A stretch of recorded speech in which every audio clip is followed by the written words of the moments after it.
Semangat pagi semuanya.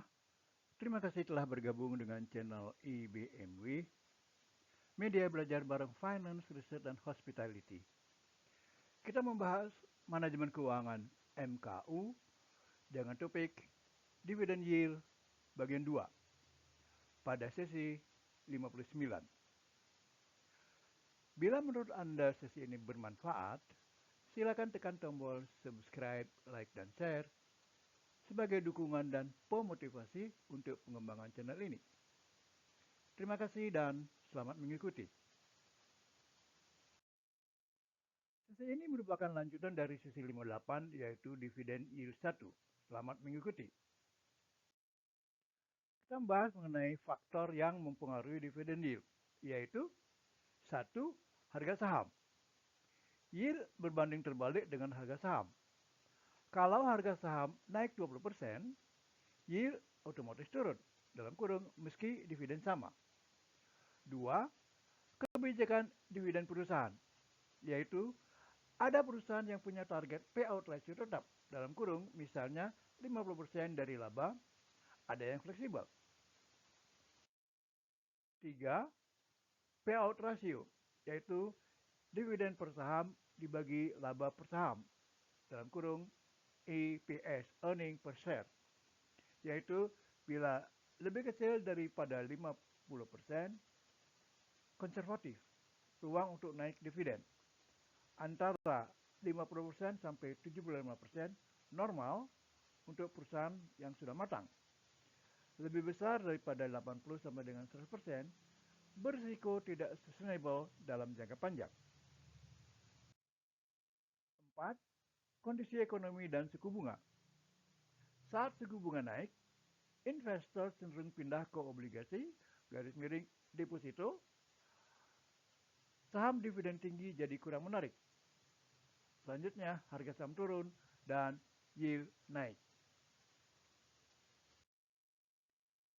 Kita bahas contoh yang terjadi di Indonesia dalam kurung per November 2025.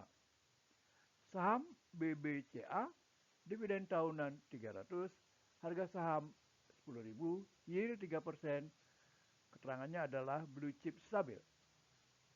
TLKM, dividen tahunan 180, harga saham 3.000, yield 6%, yield tinggi karena harga tertekan.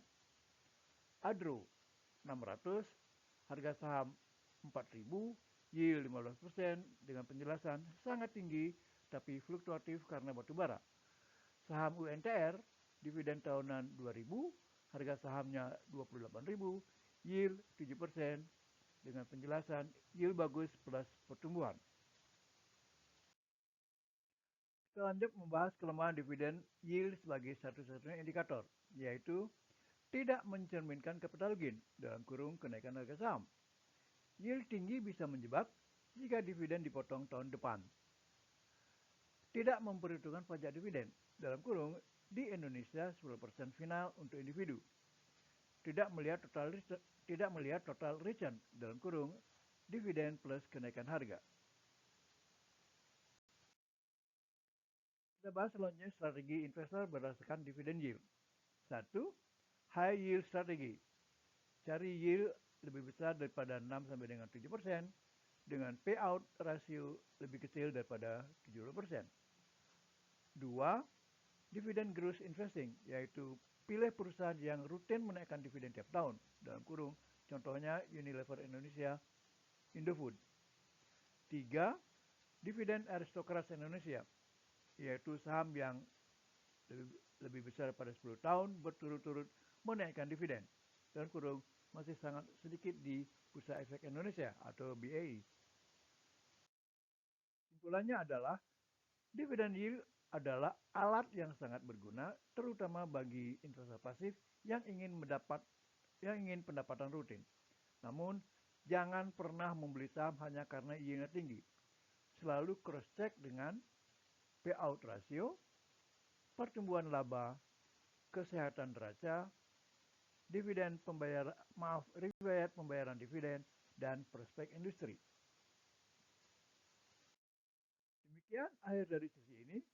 Terima kasih dan sampai jumpa.